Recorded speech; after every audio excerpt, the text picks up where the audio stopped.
After 9 seasons of long-distance love inherently tied to the US, 90 Day Fiancé has packed its bags for the cool grey skies of the UK. Launching its premiere on July 24, 2022, the series is set to wade through the reliably choppy waters of international love each Sunday for the next 11 weeks on Discovery+. Covering a lot of ground with a half-deck, the inaugural episode introduced 4 of the 8 couples along with their friends, families, and the spiderweb of reservations and doubt that connects them all. Whether it was from the pursed lips of a protective mother, an ultramodern uncle leery of incessant jealousy, or the subjects themselves, quite a few early admissions raise cause for concern. Anthropomorphic affection. When I come home from work, I normally open the door and say, "Hello, toaster. How you doing?" or, "Hello, kettle." Sometimes I jump in front of the mirror and say, "Hey, Sean. How you doing?" It's so funny. And when I look around and say, "I've gone crazy on this loneliness." Living in a 1-bedroom flat in Botley, England, Sean's home life isn't exactly riotous. When he's not working as the cleaning manager for a supermarket or talking to his partner Christine via video chat, he fights the silence of his surroundings by imbuing them with personalities. Creating relationships with appliances as a way to fight loneliness isn't the healthiest way to deal with being alone. While he has a supportive family and friends looking out for him, his isolation by way of dumping most of his income into Christine's hands leaves him dangerously attached to someone he hasn't seen in person in 2 years. Familial concern. I know you love her so much, but love is not enough. Host Beirut, Lebanon, looks to his uncle Wissam for advice, support on everything from hairstyling to relationships. Cognizant of host's partner Britty's Rotherham, England, trust issues, Wissam warns his nephew to not rush into an engagement at first kiss. Worried that Britty's jealousy is an inescapable part of her character, Wissam eloquently conveys the importance of trust in love. As Bridie gets into an argument with host over the same beat during their first night together, while previously pitching him finding better-looking friends to divert the feminine gaze, Wissam's warning is all but italicized.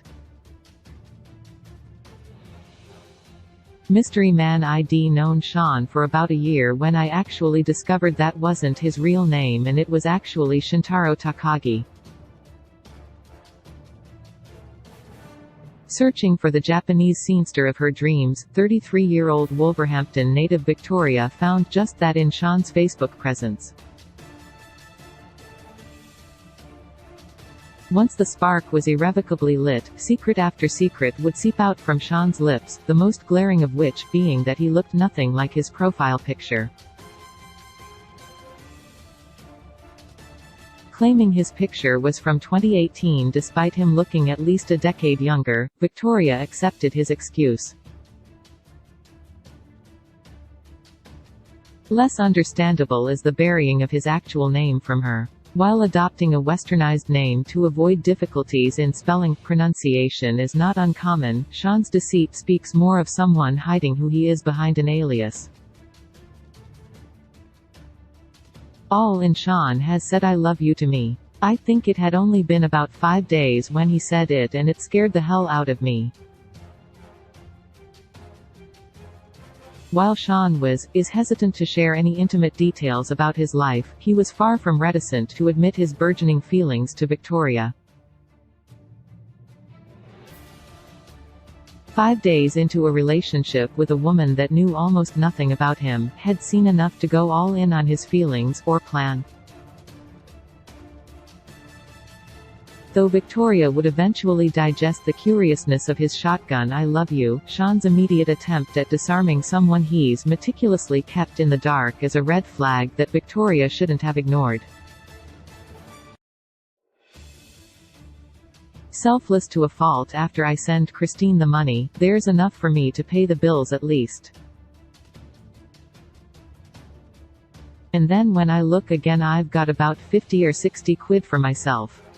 And that's more than enough for me to see me through the month. Sean's selflessness is endearing to a fault. While his friends and parents see it as par for the course for a man with a heart of gold, his partner, Christine, seems to have taken a more opportunistic approach to his benevolence. Living in the Philippines with her family, Sean sends Christine around $500 a month to raise her 2 children from a previous relationship and one they share. Proclaiming financial freedom while Sean is in a 1-bedroom apartment talking to his toaster, Sean's kindness has been heartbreakingly siphoned to the point of financial ruin, which he's too prideful to admit. More secrets. We have been talking for 2 years, but I have no idea what he does for work. Unwaveringly secretive, the Sean that Victoria has known over their 2-year relationship doesn't seem to exist. While everyone has aspects of their past they're not overly willing to divulge, hiding something as innocuous as a day job, even to producers, screams of the handiwork of someone that doesn't have one. Ignorant of obvious red flags, Victoria's unwillingness to tarnish the man she's created in her head is unsustainable. Once Sean lands in England and their love, finances become tangible, the lies of omission that thrived in long distance, if serious, will almost assuredly sink their relationship. Never enough. You have to surrender to me your credit cards and all your salary. What's yours is mine and what's mine is only mine. Blissfully unaware of Sean's financial woes as she only reaps the rewards, Christine jokingly tells Sean precisely what she expects of him upon her move. With Sean offering, "You love me when I get paid" earlier over FaceTime, Christine's demands resonate with brooding ominousness. It's obvious that Sean has no control over himself when it comes to pleasing Christine, and with mounting credit card debt and her imminent arrival, his emotional health and happiness are dependent on a woman expecting an entirely different life than the one that's waiting for her. Warning signs. He never seemed to be working when I was talking to him. He does have a lot of credit cards. Sean's dodginess is an integral aspect of his persona. Calling himself Victoria's Japanese man of mystery, Sean sees his secrecy as part of his allure, whereas Victoria finds it to be annoying and wants answers on how he affords his lifestyle. Someone with a collection of credit cards, no source of income, and a seemingly lavish lifestyle can have few explanations beyond criminality or conning. Stating that he has no idea how he makes his money, Sean's dishonesty and credit issues hint that Victoria is more of an escape than a paramour. Harsh reality. In my heart, I know that if neither of us wants to move, what's the point in the relationship? Belief is the lifeblood of long distance. When the love is so strong that it makes the other side of the world feel like a minor inconvenience, phone calls and FaceTime can embody physicality as long as there's an end date.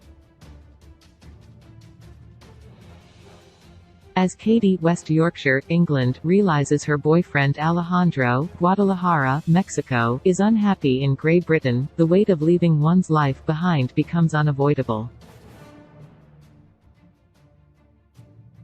With Alejandro miserable away from Mexico and Katie not wanting to leave her gran, their 90-day relationship hinges on the ultimatum of unwanted relocation. Mama's coming. Christine, if you are playing a game with Sean and you're stringing him along, I will find you girl and you will wish your mom never gave birth to you.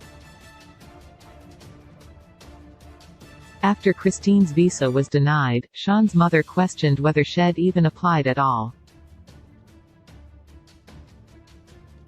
Acutely aware of the financial and emotional turmoil her son was going through, she would breathe danger into her accusations. Dressed in a red cardigan with a similarly colored paisley blouse underneath, Sean's mother would channel Liam Neeson, claiming a very particular set of skills that would cause Christine to rue the day she was born. Protective and ready to risk it all, Sean's mother's warning is the last thing anyone would want to hear from an in-law.